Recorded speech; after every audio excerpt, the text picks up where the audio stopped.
Hello, everyone, and welcome back. We're here at the MLG Studios in New York City, commentating some Heart of the Swarm King of the Hill action. This is today's edition of our exhibition, 5 p.m. Eastern every single day. Something is going on. Mondays and Fridays right now, we got King of the Hills. Currently trying to find a player in the MLG channel right now. But Nick, who should we go after? Terran? Well, you think? Yeah, I think it's Terran. I mean, he's already played the Protoss Mirror, defeated TT1. That's how he got his first win. Then he went up against Blade, and I always like watching those two-base, those old-school genius builds come back to style. Two-base Fortress Sentry worked like a charm there, you know. Hydras, they seem like a kind of decent idea there, but you got to have something in front of them, or I mean, honestly, even just people say they have great DPS. For 100 minerals and 50 gas, your DPS actually is, I mean, it's not that great. It's barely better than Roaches per cost. Worse than Zerglings, but of course Zerglings can't get service here in general. So maybe if you got some spine crawlers with the Hydras. Yeah. I think. Static, I mean, yeah. he made like 3 spore crawlers, but the Voiders didn't really do that much there.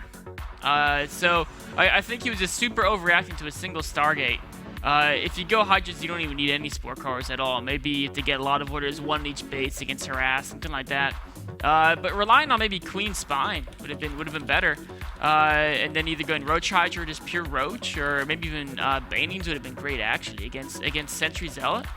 You know, once they run out of force fields, the Banings are going to crush them. And if they use the cool thing about melee units like Zerglings or Banelings against Sentry Zealot is if they force field around their units so you can't connect with them, you just back away. You back away and they wasted their force fields, right? And if they force field like to trap you in with them, then you give them a big old thumbs up and blow your Banelings up on their army, right? So either way, it's great. It's interesting. I mean, I feel like there's a lot of things that you can get out, and it's just like, what is the best response? And I think on Star Station, it's such a long rush distance too, like from across the map. It is. I think one of the priorities should be slowing the push, because we didn't really see who just played. My mind. Blade, of course. We didn't really see Blade attempt that too much as far as delaying that push. He was just holding back, getting some static D up, getting Lings, getting Hydras, and I wonder if some more Speedling pressure would be nice, like having some Speedlings ready to run into the natural, maybe just trying to just engage, really not lose any Lings, but just engage, just to scare him, and then bait some force ones and then fall back. I don't know. Yeah, that's something that we noticed that being used a lot by a lot of the top pro gamers in Wings of Liberty against Immortal Sentry push. In fact, I believe one of my replays is gonna, one of my replays is gonna talk a little bit about Roro versus Crank. He uses that a little bit, and he slows the push down by a significant amount. And a lot of that comes down to, I think that Blade was actually trying to do that. Like we saw, he made 25 to 30 speedings. He did. But by the time they came out, TriniXY was most way across the map.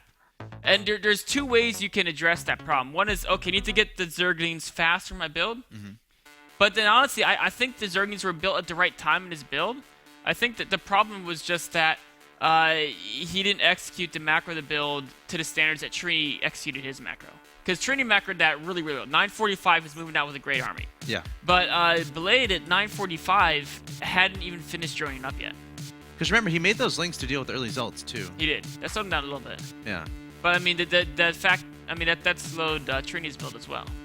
So, I'm not positive exactly, but I think the best solution there would just be to take a look at the. I mean, his 3rd queen was super late, and he got gas kind of early. So there was, oh, you know what? Actually, what really slowed his build down? Huh. He kept mining gas after he got speed. Oh, he did? He did. He kept. Well, it was only with 2 drones, but that still adds up. Yeah. And saving for Hydras, I don't know. I mean, you can just take 4 gases when you get layer up. Yeah. That's what most people do. So I think there's just a couple things where Trini's build was obviously planned out, right? I mean, he had that down. You can tell he's down before. I mean, anytime, like Protoss is like, their builds are all about those timings. Exactly. And you have to mold your build perfectly so that you hit at the optimal timing.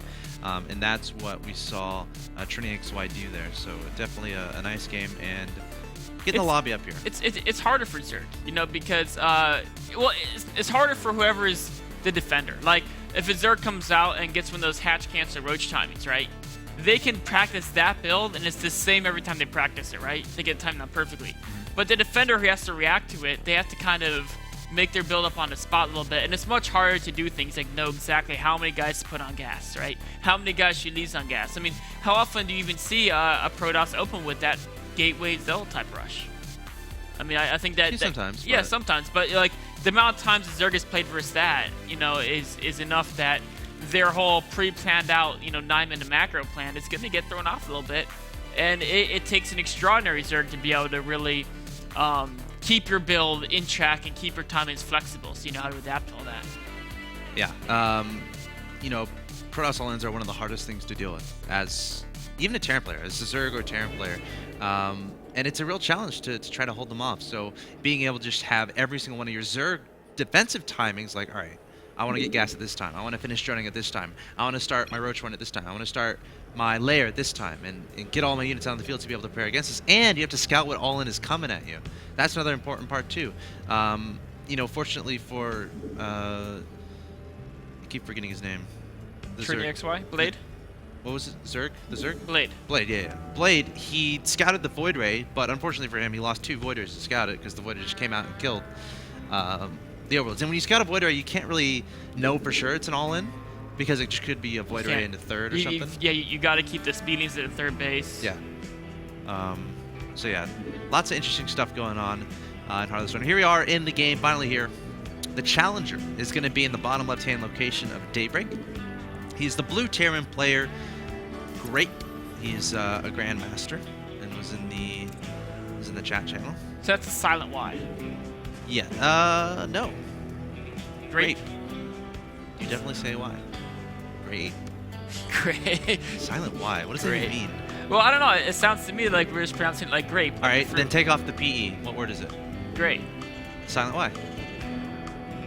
No, because gray there's a Y thing. Grape, there's if you the say P gray, sound. it's a silent Y. No, that'd be gra. The gray, the A Y makes a new sound than A. It's a new little. Not if you put a line over it. Now we're gonna get into funny languages here. Going for gas. So not taking Dragon's example of gasless expansions. Saying, you know what?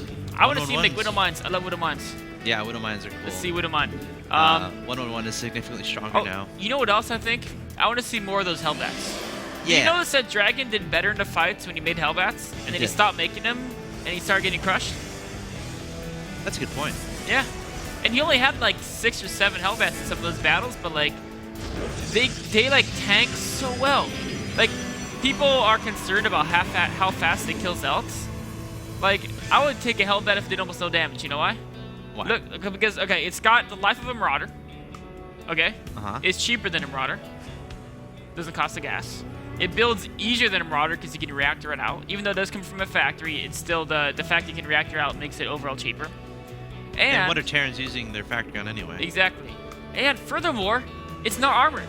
So Stalkers do less damage to it. Immortals do less damage to it. Void Rays do less damage to it. I mean, it takes more from Phoenixes, but I'm not too worried about Phoenixes coming in lifting my Hellbats. Stop giving Terrans ideas, Mr. Axlav. Like, I think the idea of them is a tank. And they were doing such a great job. Oh, look at this. Another one of my ideas, the Reaper. Dun, dun, dun, dun. There's no tech lab on that barracks. That's right. Not required any longer. And Reaper on this map is interesting because there's not a ridiculous amount of space to jump up and jump down. It's just for scouting. And you know, the fact that he regenerates makes it much better for scouting, if you think about it. Like, how many times have you played a game where Tyrion runs into your base, scouts, and then you chase the Reaper out with the Stalker, and then you're like, okay, that Reaper's done because he has 5 life now because my Stalker shot him 4 times. All right, you just forget about him for the next, like, 3 minutes. Right. Because if he tries to scout again, like, he'll just get 1 shot. But now, as long as the Reaper doesn't totally die, he can keep scouting again and again and again. We'll have to see what he can accomplish. 2 shots. Probably overpulling probes.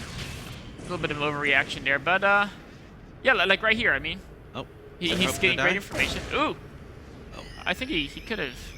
Yeah, I think he could have killed it. I mean, the thing is, you can afford to take a couple Stalker shots. Meanwhile, we have a Mothership Core placed in Time Warp. Wow, look at that! Interesting form of. Is this the new mineral harassment? Yeah. Putting Time Warp. I'm not. So the question is, how much is it's slowing the mining time? Isn't it? It is, but yeah, you know what? It might not be spent by that much, but what's the cost, right? Energy. I mean, Yeah. I mean, of course, you're spending the 100 gas early on that militia core. That's so true. That's true. There's a big opportunity cost in probe production. Yeah. It probably wasn't worth it. Well, he did get 2 kills, so. It's fun. It's fun. Let's call it that. All right. And it was definitely a cool move. It's nice to see that happen. And yeah, you know, you're slowing the SCVs, but I don't know. It's hard. I don't know the math there. I don't know how much it actually slows. Does it even say that? Well, I mean, roughly it slows by 50%. I think. 50%. So 50% and less. so it's about it hurts your mining by slightly less than 25% of the SCVs you hit, because half the mining time roughly is spent in transit, the other half is spent on the mineral patch. Yep. Actually, a little bit less than half spent in Do they mine any slower than the time? No, I don't. I wouldn't think so. They didn't look like they were. So, I mean, like overall, it looked like he got about like 5 SCVs in there. So like maybe he basically said, during this time you have 1 SCV less, and that time was for 30 seconds. So that hurt him by like 20 minerals or something like that. 20 to 30 minerals. So I mean, it's half an SCV kill there, and he got 2 more kills. I like it. Yeah. The follow-up is going to be and it intimidates him. Yeah. Always got to be wary of that militia core now. Oh, he's getting a fast medevac. We have oracles actually being churned out here by TriniXY. You know what would have been really cool is if he got the widow mines and just dropped them into base. Oh. Oh wait, he's got a medevac. He's doing that. That's what he's doing. I didn't even notice there were widow mines in there for a second. That was great pylon placement there from TriniXY. It was. But yeah, the 2 widow mines not gonna be able to do much whatsoever. The medevac just gonna be chilling up there for now. We do have oracles on the way here from TriniXY, so we'll have to see if he can get. He saw the oracle with the medevac though. Did he? I think he did. I think when he flew in there, there's a oracle with the stock. I'm not positive. Yeah, no engineering bay out just yet. So what's good that Terran has against oracles? Is it the same thing they build against everything? The Marine? Oh, Marine. Well, we saw like a 14 kill oracle. That's true. And yeah, the White Raw versus Dragon. That was true. I mean, oracles kill Marines in 2 shots. That's not too bad. Yeah. Very, very, very, very scary. Do that bonus damage versus light. And they're going to be heading toward the natural expansion here of Graype, and I don't think he's seen it. There's only 4 Marines here, which these 2 oracles could kill pretty fast. They could. They would just totally destroy those Marines. I mean, Stimpak's not even done yet. Look at that. Marines go down like it's nothing. These oracles have already done a good amount of damage. Are these going to win the game? Wow, I mean, he won't because they'll run out of energy. I mean, he could basically win the game. Like, he could do no damage. That's game over, but... it was kind of interesting because I'm almost positive he did see the. Oh wow, this is brutal. It's brutal to watch. All right, I'm gonna go out to the Protoss where the Marines are currently taking down some probes. The Widow Mine's gonna be detected by the cannon in the middle line there. These oracles are gonna get out of there. One has 8 kills, the other has 30. 30. 28 workers killed by that oracle. Wow. And his friend. That is a beast of the oracle, man. And now the supply is 84 to 27. As TriniXY was able to clean up the Widow Mine here in the main and the drop at the natural. So I mean, at this point, TriniXY can just kind of finish the game out however he wants, right? I mean, yeah. It's like how many SCVs are even left? And I mean, to make matters worse, Graype is not even building them 2 at a time. It's only building 1 at a time. So maybe he's gonna try to throw a Marine timing, but there's so many warp gates coming up. I don't know. I'm trying to figure a way. This medevac's gonna die. Poor medevac. You know what? Did he make the voided just for that? Maybe. Oh, Night Afterburners! It's getting away! Nope. Stalkers had something to say about that. I mean, Voiders are good in general. Oh, and the Oracle's gonna try to engage his Marines. The Marines saying, no way, you're dead. But they those still Oracles, killed like 5 more. I think those Oracles paid for themselves. I don't know, man. There was maybe, let's say, about 43 kills total, something like that. Yeah, you're right. It's a little bit iffy, man. A little bit iffy. A little bit iffy. The resources lost is 3225 to 750 in favor of TriniXY. So he's pretty significantly ahead in this game. The question is, where does he go from here? Well, he goes for another Oracle harass. That's where he goes to. He's like, you know what? That worked out pretty well. Let's try this one again. Oracle's coming in here, and I think, you know, the range on that weapon is 4, so it's not particularly great at harassing through missile turrets. Yeah. It's going to die pretty quickly there. Yeah, it has low life, and the short range means it's hard to, like, work around them. But, you know, it saw its other two buddies. Yeah, I think it felt shame. You know, there's like, there's only 3 oracles, right? Mm-hmm. So they only have each other to compare their success to. You're right. You've got the 2 that just, like, destroy a whole base, and the guy's like, well, you know what? I can't hang at home and just, like, fly in circles and teach other oracles how to drive. Like, I've got to become a war hero like the other 2. Didn't work out for him. No, it didn't work out. Well, he didn't have a friend. Heroes like that's true. If you want to be a hero, always have a partner crime. Yeah. And there were turrets there when he went, and before the turrets were there. Yeah, I don't think Graype had any idea about them, or he would have been a little bit better prepared. Yeah, I mean, now he's prepared, but now he's also still down by a significant amount of food. But, you know, TriniXY doesn't seem to have any desire to end this game fast. I mean, he definitely could have just said a 2-base time and just won the game, right? Just, like, charge lots, you know, whatever. Archon, doesn't matter. But he's actually going to prolong it. And what this means is that Graype could find his way back into the game. I mean, as the game goes on, TriniXY will no longer be able to compound his advantage. In fact, his advantage is getting smaller because his econ advantage is probably basically nullified now.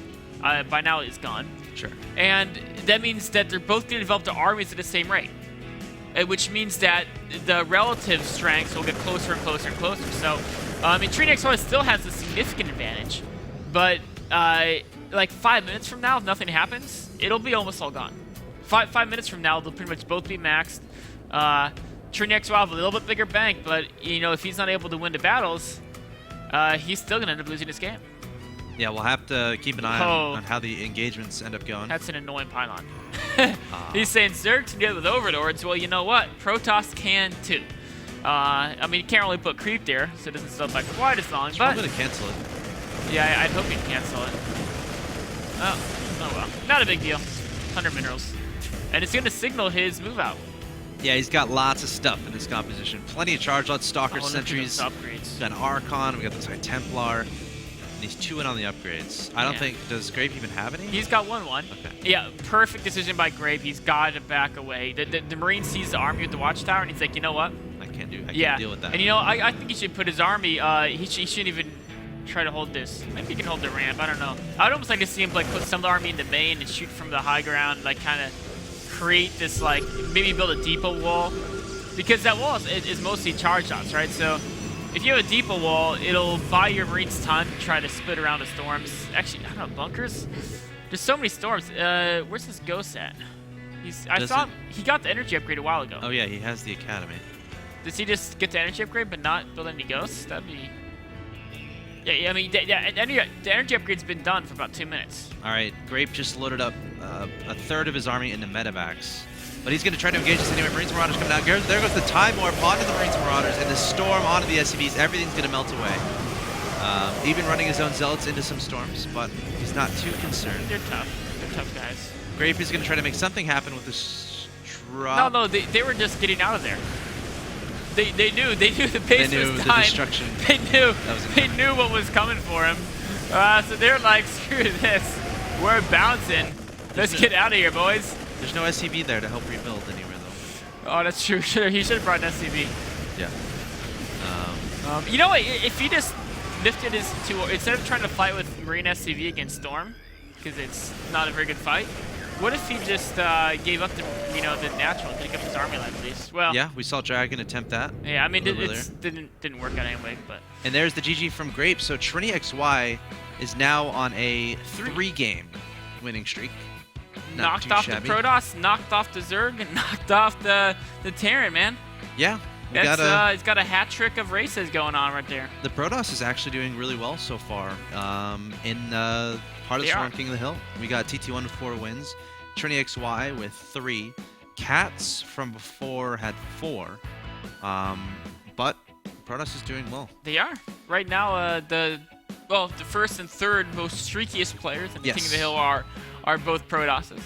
You know, I like that. Yeah. I'm a Protoss player. It's really cool to see all these different strategies, and I think that last game came down to Graype not able to identify the decision of his opponent to go for oracles. As you said, he might have seen it, but I say this, there's a difference between seeing and seeing in that there can be something on your minimap that's visible, but that doesn't mean you actually see it. We as commentators can't know for sure if he sees it or not, like if his eyes actually looked at that location at that time. So who knows if he knew, well, he obviously didn't know the oracles were coming there, and the oracles totally caught him. He lost like 40 workers or something like that. A ridiculous amount of workers, and TriniXY is going to extend his streak to 3. Can he get it to 4? We're going to find out. Coming up next, we got a game if you want to play. Join Heart of the Storm channel, MLG if you're a Grandmaster or a Pro, and we will try to get you involved. That being said, coming up next, TriniXY tries to extend his streak to 4. Don't go anywhere.